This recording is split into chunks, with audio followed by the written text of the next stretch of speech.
Estamos en la localidad de Carena con Cristóbal Torres Godoy, que es ingeniero en telecomunicaciones y ha tenido una vida muy interesante. Estuvo trabajando en Telefónica durante muchísimos años y lo que hoy nosotros vemos tan sencillo como es la tecnología, él lo ha vivido durante todos estos años y ha estado en esos momentos de grandes revoluciones. Entonces, Cristóbal, nos gustaría que nos contase un poquito cómo ha sido su vida o su trabajo desde que empezó a trabajar, y después tocaremos algunos temas de su vida privada que me ha contado anteriormente.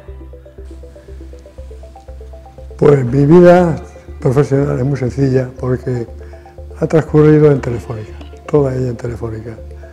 Acabo la carrera de ingeniero de telecomunicación en Madrid, ingreso en Telefónica en el servicio internacional y ello me lleva a conocer todos los avances tecnológicos y de comunicaciones conforme se iban desarrollando o incluso el avance de la situación. Me permite, esa situación se plasma en un libro que con motivo de la inauguración del museo en el que ahora nos encontramos escribo, un libro que escribo a petición o bajo el patrocinio del ayuntamiento. Y que nos ha dedicado y que dedico a APLI con mucho cariño por la labor que están haciendo. Y bueno, mi vida es la de un profesional que ha tenido la suerte de vivir todos los hechos que han ocurrido en ese periodo de tiempo en que él está activo en Telefónica, desde el año, podemos decir, final del siglo hasta principios del siglo XXI, en que la evolución tecnológica que promociona la fibra óptica hace que el desarrollo de potencialidades de la red sea tan enorme y que es incapaz de seguirlo. Entonces el libro acaba en ese momento. Claro, es que desde hace un siglo aquí prácticamente los avances que van rapidísimos. O sea, hemos estado muchos años de evolución hasta que hemos llegado a un punto en el que es todo potencialmente escalable, porque las tecnologías avanzan rapidísimo y usted ha tenido la suerte de estar en todos esos avances. Ahí está en lo cierto, porque imagínate que para pasar de la fibra, a la lámpara de vacío, que marca una etapa en la que permite ya amplificación de señales, al transistor, por ejemplo, pasan de 15 a 16 años. Para llegar a la fibra, a la válvula de vacío, pues se necesitaron casi 70 años para el desarrollo de la lámpara de Edison, de la lámpara de incandescente a la lámpara de amplificadora. Luego, en su vida profesional, nos ha comentado que ha estado siempre en Telefónica, pero han sido muchísimos años, muchísimos viajes internacionales, muchísimas reuniones de alto nivel e incluso una comunicación directa con las personas responsables. Me ha comentado, ¿no? Que tenía comunicación directa con el presidente, con el director general, los viajes que me ha contado. Explícanos un poquito para que la gente lo conozca. Sí, en mi puesto de responsable, fui responsable, por ejemplo, de la automatización internacional, responsable de implantación de medios de transmisión avanzados, cables coaxiales, medios submarinos, estaciones por satélite. Participaba en reuniones con mucha gente, muchos participantes. ¿De alto nivel? De alto nivel. Y muchas veces tenías que ir incluso a reuniones avanzadas para tratar del futuro de esos medios. La planificación era muy importante, disponer de los medios antes de que se presentara la necesidad. Y así estábamos, siempre en temas de vanguardia, por ejemplo, la automatización internacional del servicio telefónico, por ejemplo, la digitalización de las centrales, por ejemplo, la implantación de la fibra óptica. Todo eso me ha llevado. También he participado, con motivo de los conocimientos que disponía, en reuniones internacionales de alto nivel, de tipo político. Por ejemplo, estuve cuando se abrió la verja de Gibraltar, con el ministro Morán, en las negociaciones que hubo. Estuve en las negociaciones que hubo para la integración de España en la OTAN, en todo lo relacionado con la red de enlace y así.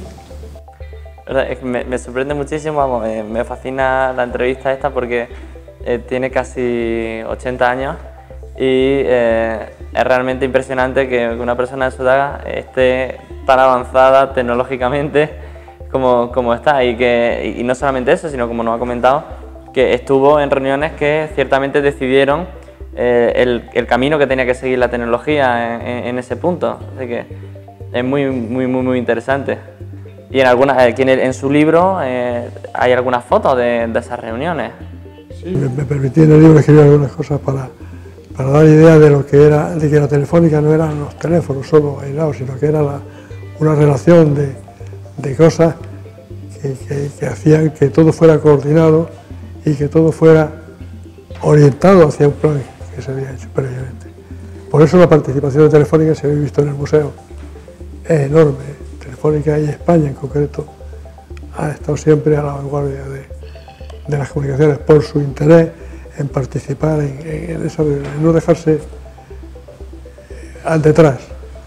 Ello le llevó a que cuando a ser la novena potencia mundial en telecomunicaciones, ahora seremos de los primeros, segundo o tercero, y conocer esa situación se puede ver plasmada en la información técnica que tenéis arriba en el museo, donde por ejemplo el término telecomunicaciones se define en una reunión que hubo en Madrid a propuesta de Telefónica.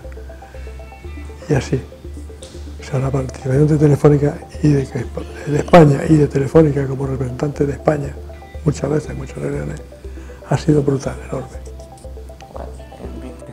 Muy interesante. Y luego también, hablando un poquito de su vida personal, nos ha contado que fue el primer ingeniero que salió de Canena, que estuvo estudiando en Londres para aprender inglés. Y una cosa que me ha llamado más la atención todavía es que consiguió que, gracias a usted, PP e Izquierda Unida hicieran alianza para gobernar, ¿no? Dos partidos... Esa es la vertiente política de mi... Exactamente, porque fue teniente alcalde Acabo de trabajar, es decir, me retiro. Y entro aquí en política después de un año sabático. A propuesta del presidente local me hacen presidente, me hacen candidato, salgo elegido candidato concejal, con una diferencia de 2 votos con respecto al Partido Socialista, que era el que siempre había tenido la mayoría. Y bueno, esa legislatura transcurre así. A la siguiente legislatura, con la experiencia que hemos tenido, pues se ve que vimos que los aires en el pueblo teníamos que cambiar. Bien o mal, pero teníamos que cambiar, porque no podía permitirse que un partido fuera hegemónico toda su vida. Entonces se discutió en el seno del partido el apoyo a Izquierda Unida, porque Izquierda Unida junto con el PP teníamos mayoría, para romper esa mayoría eterna que tenía el PSOE. Salió bien la cosa. Podía haber salido mal y no hubieran corrido, pero en fin, salió bien. Y salió bien y nos permitió esa etapa, una etapa de fecundidad y de acierto y de situaciones coincidentes casi por milagro, que se desarrollaran mucho las cosas. Por ejemplo, si este edificio no queda libre porque previamente se había vaciado el edificio de la Casa de las Niñas del actual ayuntamiento, esto no se podría haber hecho. Si la Casa de las Niñas no queda vacía porque había salido otra cosa, eso no se podría haber hecho. O sea que se ha producido una concatenación de hechos que lo han permitido. O sea que, al margen de lo que hayamos hecho, hemos tenido la suerte de que esas circunstancias hayan ocurrido. Pues queremos darle las gracias por habernos atendido este rato. Ha sido una charla muy interesante y nada, enhorabuena por la vida que ha tenido y espero que todo el mundo disfrute de esta entrevista como he disfrutado yo haciéndola. Muchísimas gracias, Cristóbal. Pues me alegro mucho además, y yo felicito por la labor de difusión que estáis haciendo de nuestros valores. Es interesante que haya gente siempre dedicada a esa tarea. Muchísimas gracias. Así que yo lo agradezco también y gracias por la oportunidad.